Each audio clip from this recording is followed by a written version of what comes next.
منگنی کروا لی اور ہمیں بتایا بھی نہیں۔ ہر لڑکی اپنے اپنے حساب سے خیالات کا اظہار کر رہی تھی۔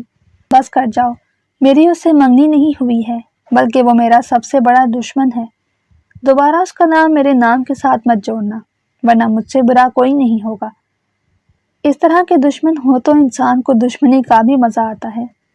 پلوشا نے اپنے دانتوں کی نمائش کرتے ہوئے کمینگی کی ساری حدیں پار کر دی۔ تو پھر ٹھیک ہے، کر لو اس سے دشمنی، کس نے منع کیا ہے؟ دشمنی کے لیے جان پہچان ہونا بھی تو ضروری ہے۔ یہ سن کر اس کے دماغ میں آئیڈیا آیا۔ محمل کے لبوں پر شرارتی سی مسکراہٹ پھیل گئی۔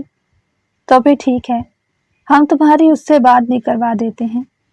آج بریک ٹائم مل کر اس انسان کو تنگ کرتے ہیں۔ وہ جس کا بھی ہو گیا اسی کو ہی مبارک۔ مجھے ویسے بھی اسے اپنے ساتھ لے کر نہیں چلنا۔ اسے لاپرواہی سے اپنے بال ہوا میں جھٹکے۔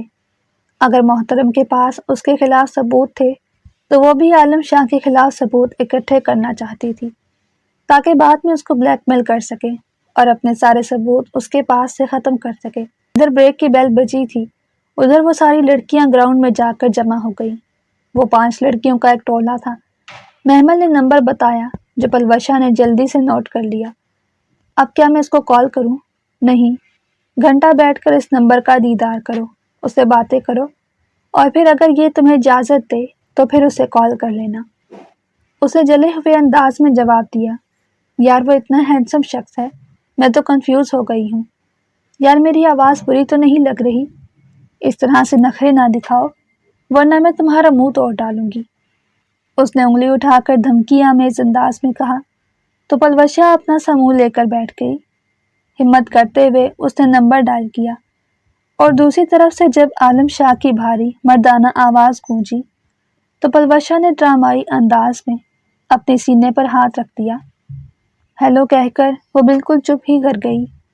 اس کے دل کی دھڑکنوں کی آواز وہاں پر بیٹھی ہوئی سب لڑکیوں کو سنائی دے رہی تھی۔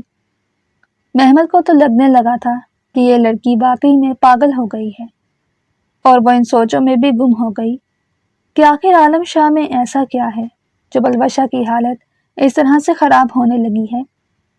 صرف وہی نہیں بلکہ وہاں پر موجود ساری لڑکیاں مسکراتے ہوئی نظروں سے پلوشا کو موبائل کانوں سے لگا کر بیٹھا دیکھ رہی تھی اور سوچ رہی تھی کہ کاش ہم لوگ محمل سے اس شخص کا نمبر لے لیتے ہیں۔ میڈم، اگر آپ کو بات نہیں کرنی تو پھر آپ نے کال کیوں کی؟ اس نے 2 ٹوک انداز میں سوال کیا۔ ٹھیک ہے، میں کال کاٹ رہا ہوں۔ نہیں، مجھے آپ سے ایک بہت ضروری بات کرنی ہے، پلیز رک جائیں۔ کیا ہم لوگ مل سکتے ہیں؟ پلوشا کے منہ میں جو کچھ بھی آیا اس نے بول دیا، مگر میں آپ کو نہیں جانتا اور اجنبی لوگوں سے میں ملاقات کرنا پسند نہیں کرتا۔ دوبارہ مجھے کال مت کیجیے گا۔ شاید آپ نے رانگ نمبر سمجھ کر ٹائم پاس کرنے کے لیے بات کرنے کے بارے میں سوچا ہے، اسی لیے میں آپ کو یہ بتا دینا ضروری سمجھتا ہوں کہ میں ایک پولیس والا ہوں، اور اگر میں چاہوں تو ابھی اور اسی وقت آپ کی لوکیشن ٹریس کر کے آپ پر پہنچ جاؤں اور تنگ کرنے کے جرم میں آپ کو جیل کی سلاخوں کے پیچھے پھینک دوں۔ مجھے امید ہے کہ آپ کو یہ سب کچھ بالکل بھی پسند نہیں آئے گا۔ پلوشا نے جلدی سے کال کاٹ دی۔ یار یہ کتنا بدتمیز انسان ہے۔ خوف سے اس کے ماتھے پر پسینے کے قطرے چمکنے لگے۔ وہ ایک مڈل کلاس فیملی سے تعلق رکھتی تھی جس گھر میں پولیس کا نام بھی نہیں لیا جاتا تھا۔ اگر وہاں پر پولیس آ کر ان کی عورت کو پکڑ کر لے جاتی وہ لوگ تو صدمے سے ہی مر جاتے۔ مجھے اسے پھنسانے کا کوئی شوق نہیں، یہ تو ایک بہت ہی سخت دل انسان ہے۔ اس کو تو یہ بھی نہیں پتا کہ عورت ذات سے بات کیسے کرتے ہیں۔ رائٹ، تم بالکل ٹھیک کہہ رہی ہو۔ میں یہی بات تم سب لوگوں کو سمجھانے کی کوشش کر رہی تھی کہ اسی وجہ سے یہ انسان مجھے زہر لگتا ہے۔ مزید محمل نے جب انہیں اپنے کارنامے کے بارے میں بتایا تو ان لڑکیوں کا منہ کھلا کا کھلا رہ گیا۔ یہ تم کیا کہہ رہی ہو؟ اور پھر تم وہاں سے بھاگی کیسے؟ یار کچھ نہ پوچھو، بڑی مشکل سے وہاں سے بھاگی تھی، لیکن کیا فائدہ ہوا؟ میں تو حیران ہو رہی ہوں کہ اس شخص نے میرے بارے میں پتہ کیسے لگوایا اور اسے میرا نمبر کیسے ملا۔ کیا میری شکل سے میرے بارے میں ڈیٹیل نکلوانا آسان ہے؟ محترمہ، آپ کی پٹی پر جو یونیورسٹی کا بیج لگا ہوا ہے اس سے سب کچھ ہی پتہ لگ سکتا ہے، اور پھر آپ کی پاکٹ پر جو بیج ہے یہ بھی بتانے کے لیے کافی ہے۔ یہ سن کر اس نے برا سا منہ بنایا۔ یار یہ تو میں نے سوچا ہی نہیں تھا۔ سوچنے کے لیے انسان کے پاس دماغ ہونا ضروری ہے۔ جب وہ چھٹی کے ٹائم باہر نکلی تب بھی وہ اپنی گاڑی کے ساتھ ٹیک لگا کر کھڑا تھا، اسی کا انتظار کر رہا تھا۔ محمل کے باہر جاتے ہی اس نے اپنا چشمہ اپنی آنکھوں سے اتارا اور اسے ایک بڑی سی اسمائل پیش کی۔ یار یہ یہاں پر کیا کر رہا ہے؟ تم نے تو کہا تھا کہ یہ بہت ہی سخت دل ہے، مگر مجھے تو یہ ٹھرکی معلوم ہو رہا ہے۔ پلوشا نے انتہائی غصے سے اس ہینڈسم شخص کو گھورا جس نے اسے بھاؤ بھی نہیں دیا تھا، بلکہ الٹا اس نے پلوشا کو دھمکی دے کر اس کا سارا موڈ خراب کر دیا تھا۔ مجھے کیا پتا، اور بار بار اس کی طرف اشارے نہ کرو، میں یوں شو کر رہی ہوں جیسے میں نے اس کو دیکھا ہی نہیں۔ چلو ہم آج بس سے گھر واپس جاتے ہیں۔ یار اگر ہم اس کی گاڑی میں بیٹھ جائیں تو کتنا مزہ آئے گا۔ فضول باتیں نہ کرو۔ اس سے پہلے کہ وہ سب نظریں نیچے گرا کر سائڈ کے راستے سے نکلتی، وہ اس کے سامنے جا کر کھڑا ہو گیا۔ گاڑی میں جا کر بیٹھو، آج تو میرے ساتھ گھر واپس جا رہی ہو۔ میں آپ کے ساتھ نہیں جاؤں گی۔ محمل نے ہمت کرتے ہوئے انکار کر دیا۔ کیا وہ آپ کی گاڑی ہے؟ فرحین جو کہ گاڑیوں کے پیچھے دیوانی تھی، اپنے سامنے بڑی سی کالے رنگ کی گاڑی دیکھ کر اس کی رال ٹپکنے لگی۔ آج وہ اگر گاڑی میں بیٹھ جاتی تو اس کے پاس اسٹریک بنانے کا بھی بہترین موقع تھا۔ وہ اپنے دوستوں کو اسٹریک بھیج کر ان کے سامنے فلیکس مار سکتی تھی۔ ویسے بھی آج کل اس کے پاس اسنیپ چیٹ پر بہت امیر قسم کے لڑکے ایڈ ہوئے تھے، ان کو بھی تو امپریس کرنا ضروری تھا۔ جی محترمہ، وہ میری ہی گاڑی ہے، اور اگر آپ کہیں تو میں آپ کو اپنی گاڑی میں آپ کے گھر پر ڈراپ کر سکتا ہوں، لیکن اس کے لیے آپ کو محترمہ محمل صاحبہ سے اجازت لینی ہوگی۔ اسے کیا مسئلہ ہو سکتا ہے؟ یہ تو میرے بچپن کی سہیلی ہے۔ چلو محمل۔ فرحین نے اس کا بازو پکڑا اور اس کو کھینچتی ہوئی اس کے دشمن کی گاڑی کی طرف لے کر بڑھ گئی۔ محمل اپنا بازو چھڑوانے کی کوششوں میں ہلکان ہو رہی تھی، مگر فرحین کی گرفت بہت مضبوط تھی۔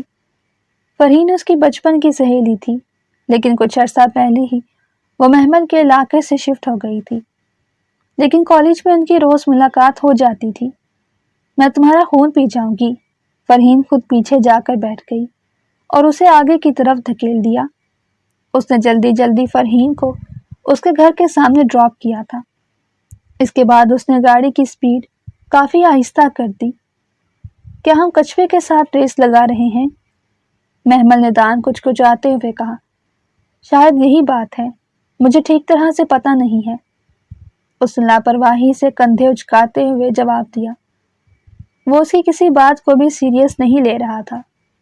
ابھی تک میرا بدلہ پورا نہیں ہوا، وہ شرارتی انداز میں اس کی آنکھوں میں جھانکتے ہوئے بولا۔ آپ اپنا بدلہ پورا کر چکے ہیں۔ آپ نے مجھے دھمکی دی اور مجھے ٹینشن دی ہے، اور یہ ٹینشن گاڑی کا شیشہ ٹوٹنے سے کہیں زیادہ بڑھ کر ہے۔ ابھی تو میں نے آپ کو کچھ کہا بھی نہیں، ابھی تو آپ نے میری مدد کرنی ہے۔ میں نے سنا ہے کہ تم اسکیچ بنانے میں بہت ماہر ہو۔ یہ بات اسے اپنی بہن سے پتہ چلی تھی، کیونکہ اس کی بہن جب بھی میکے رہنے کے لیے آتی تھی وہ اپنی نن کی برائیوں میں زمین آسمان کے قلابے ملاتی۔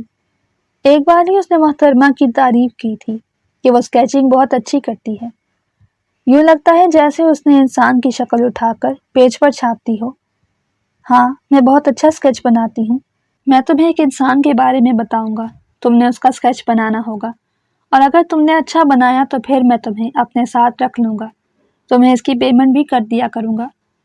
مجھے اس کی ضرورت نہیں، الحمدللہ میرے اپنے سارے اخراجات بہت ہی خوبصورت طریقے سے پورے ہو رہے ہیں۔ وہ تو مجھے پتا ہے، لیکن اس طرح سے تمہارا ناران کاغان گھومنے کے لیے جانے کا پلان بن سکتا ہے، کیونکہ وہاں پر جانے کے لیے تو تمہیں اچھے خاصے پیسے چاہیے۔ یہ پیسے نہ تو تمہیں تمہارا بھائی دے گا اور نہ ہی اماں جان دے گی۔ آپ کو اس بارے میں کیسے پتا؟ وہ حیران ہو رہی تھی، کیونکہ اس شخص کو اس کی ہر خواہش کے بارے میں ہی پتا تھا۔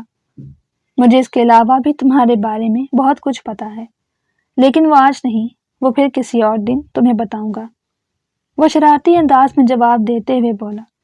یہ الگ بات تھی کہ آج اس کی غیر موجودگی میں وہ اس کے گھر اور پھر اس کے کمرے میں بھی گیا تھا، جو کہ ایک معیوب حرکت تھی، لیکن محترمہ نے بھی تو اس کی گاڑی کا شیشہ توڑا تھا اور پھر پیسے دیے بغیر ہی وہاں سے بھاگ گئی تھی۔ اس نے بھی تو بدلہ لینا تھا۔ وہاں پر محترمہ کی ڈائری پڑی ہوئی تھی۔ گھر میں صرف اس کی بہن اور بھانجے موجود تھے۔ آمنہ بیگم بھی ایک ضروری کام کے سلسلے میں باہر گئی ہوئی تھی۔ اس نے وہ ڈائری اٹھائی اور پڑھنا شروع کر دی۔ محترمہ نے اپنے خیالات کا اظہار بہت ہی کھل کر کیا تھا۔ آدھے سے زیادہ پیجز پر تو نمرہ کی برائیاں تھیں اور باقی کے پیج پر اس نے اپنے بھائی کی برائیاں کی تھیں۔ اس نے اپنی خواہشات کا اظہار بھی کیا ہوا تھا۔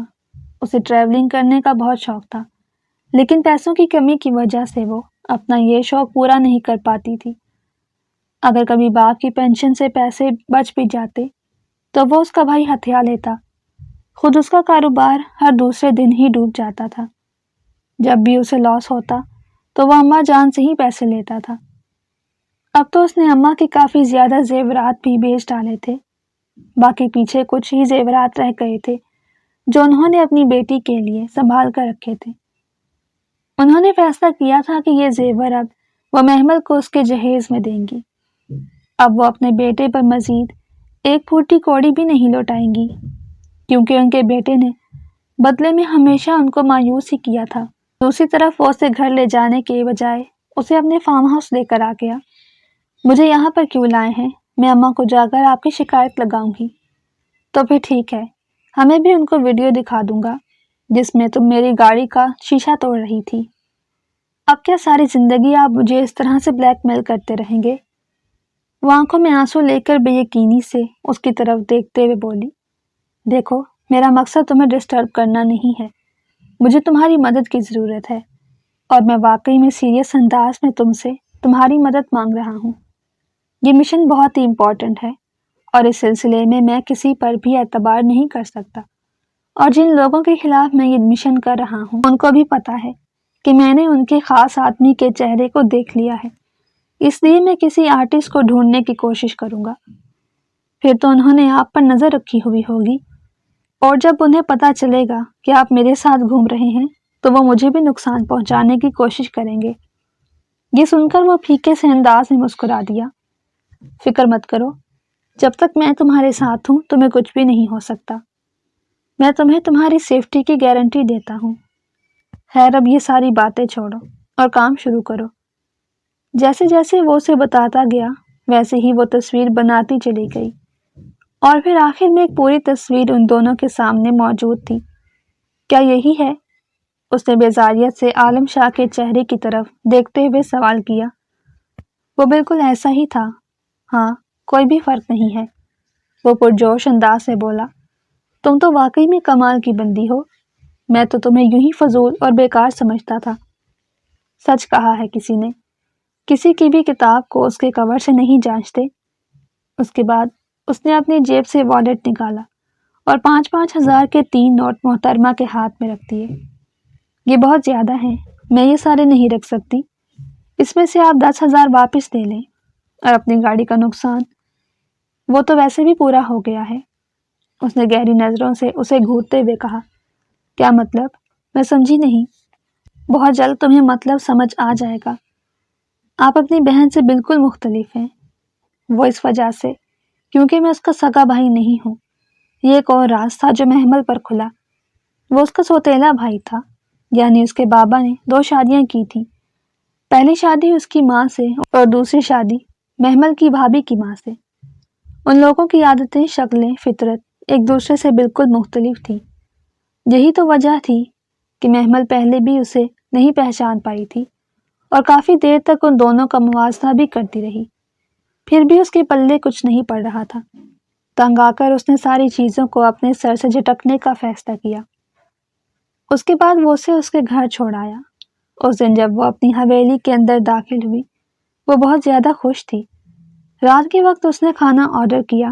جن بھتیجے بھتیجیوں کو وہ ہر وقت مارتی رہتی تھی انہی کے ساتھ بیٹھ کر اس نے پیٹ بھر کر کھانا کھایا، لیکن بھابھی کو پوچھنا ضروری نہیں سمجھا، کیونکہ جب بھی وہ کوئی چیز منگواتی تو اپنے کمرے میں لے جا کر چھپا دیتی۔ پیزا بچ گیا تھا، اس نے وہ فریج میں چھپا کر رکھ دیا۔ رات کے وقت وہ کچن میں بیٹھی پیزا سے انصاف کر رہی تھی جب جانی پہچانی مردانہ آواز سن کر اس نے بے ساختہ نگاہیں اٹھائیں۔ سامنے ہی عالم شاہ کھڑا تھا۔ رات کے اس وقت یہاں پر آپ کیا کر رہے ہیں؟ بس کسی کا دیدار کرنے کا دل کر رہا تھا تو چلا آیا، وہ جذبات سے چور لہجے میں بولا تو وہ سٹ پٹا کر رہ گئی۔ وہ کوئی چھوٹی بچی نہیں تھی جو اس کی باتوں کے مطلب کو نہ سمجھ سکتی، مگر وہ اتنی آسانی سے اس کے جھانسے میں بھی آنے والوں میں سے نہیں تھی۔ آپ میری اماں کو کچھ زیادہ ہی ہلکا لینے لگے ہیں۔ میری اماں اس معاملے میں بہت سخت ہیں۔ اگر انہوں نے رات کے اس پہر آپ کو یہاں پر دیکھ لیا تو مسئلہ ہو جائے گا۔ میں نمرا کا بھائی ہونے کے ساتھ ساتھ تمہاری اماں کا بیٹا بھی ہوں، یہ بات اپنے اس چھوٹے سے ذہن میں بٹھا لو۔ وہ کبھی بھی مجھ پر شک نہیں کریں گی اور نہ ہی مجھے اس گھر سے باہر نکالیں گی، اس بات کی گارنٹی بھی میں تمہیں دینے کے لیے تیار ہوں۔ جب اس کی نظر پیزا پر پڑی تو وہ دل فریب انداز میں مسکرا دیا۔ واو، تمہیں کیسے پتا چلا کہ مجھے بھوک لگ رہی ہے؟ یہ کہہ کر وہ پیزا اپنی طرف کھینچ کر کرسی پر ہی بیٹھ گیا۔ آج اس نے وہ اسکیچ اپنے سینئر آفیسر کے حوالے کر دیا تھا۔ ابھی تھوڑی دیر پہلے ہی وہ اس آدمی کو پکڑنے میں کامیاب ہو گئے تھے۔ مشن سکسیسفل ہونے کے فوراً بعد ہی وہ اس لڑکی سے ملنے کے لیے آ گیا تھا۔ جب سے اس نے اس لڑکی کو دیکھا تھا وہ اس کا دیوانہ ہو گیا تھا۔ محمل اس کو اپنے دل کے بے حد قریب معلوم ہوئی تھی۔ آج سے پہلے اس کی زندگی میں بہت سی عورتیں آئی تھیں، مگر محمل میں کچھ الگ تھا۔ سب سے پہلی بات تو یہ تھی کہ اس نے محترم کے ساتھ فلرٹ کرنے کی اور اس پر لائن مارنے کی کوشش نہیں کی تھی، جبکہ پہلے جتنی بھی لڑکیاں آتی تھیں ان کی یہی کوشش ہوتی کہ وہ کسی طرح سے اس شخص کو امپریس کر دے۔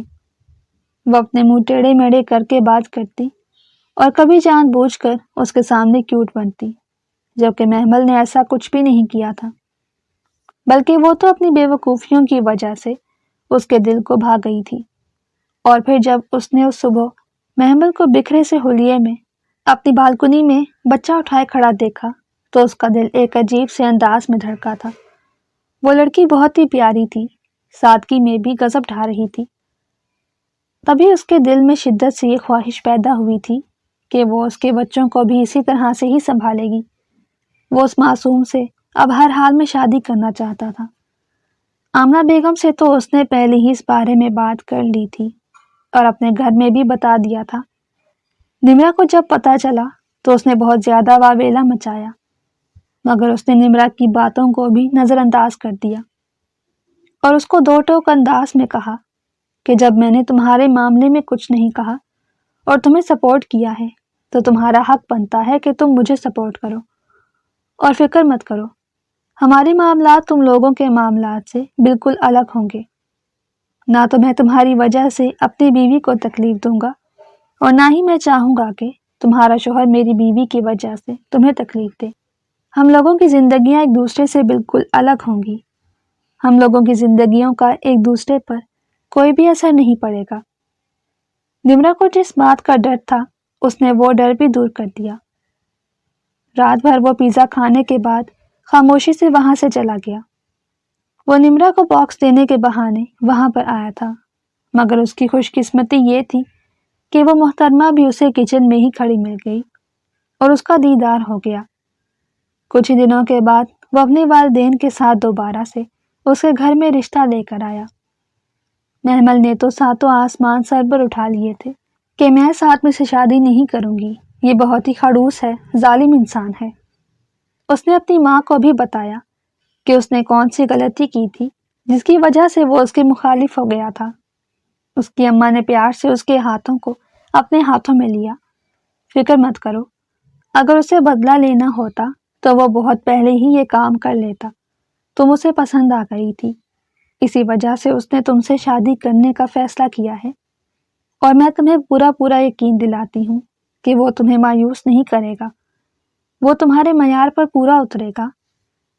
محمل کے انکار کا کوئی فائدہ نہیں ہوا۔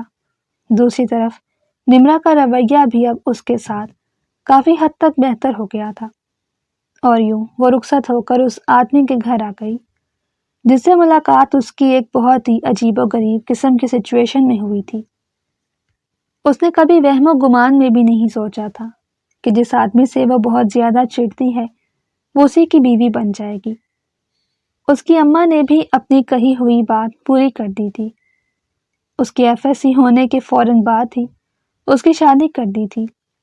شادی کی رات عالم شاہ نے اس کو ہر طرح سے تسلی دی کہ فکر مت کرو، میں کبھی بھی تمہیں تکلیف نہیں پہنچاؤں گا، اور یہ فیصلہ میں نے بہت ہی سوچ سمجھ کر کیا ہے۔ تم جو کچھ بھی کہو گی میں کرنے کے لیے تیار ہوں۔ میں تمہیں ہر طرح سے سیکیور فیل کراؤں گا۔ پھر میری بھی ایک شرط ہے، مجھے آگے ایڈمیشن نہیں لینا، پلیز۔ جذباتی ہو کر اس نے عالم شاہ کے ہاتھ پکڑ لیے۔ ٹھیک ہے، میں تمہارا ایڈمیشن نہیں کراؤں گا۔ یہ سن کر وہ جذباتی ہو گئی۔ اس نے ایک دم ہی عالم کو گلے سے لگا لیا۔ پھر اپنی غلطی کا احساس ہونے پر وہ اسے تھوڑا سا دور کھسکی اور گردن جھکا کر شرمیلے سے انداز میں مسکرا دی، یعنی وہ اس شخص کو قبول کر چکی تھی۔ اگر آپ کو ہماری کہانی پسند آئی ہے تو لائک کریں، اور اس طرح کی مزید دلچسپ کہانیاں سننے کے لیے ہمارے چینل کو سبسکرائب کریں اور کامنٹ سیکشن میں اپنی رائے کا اظہار ضرور کریں۔ شکریہ۔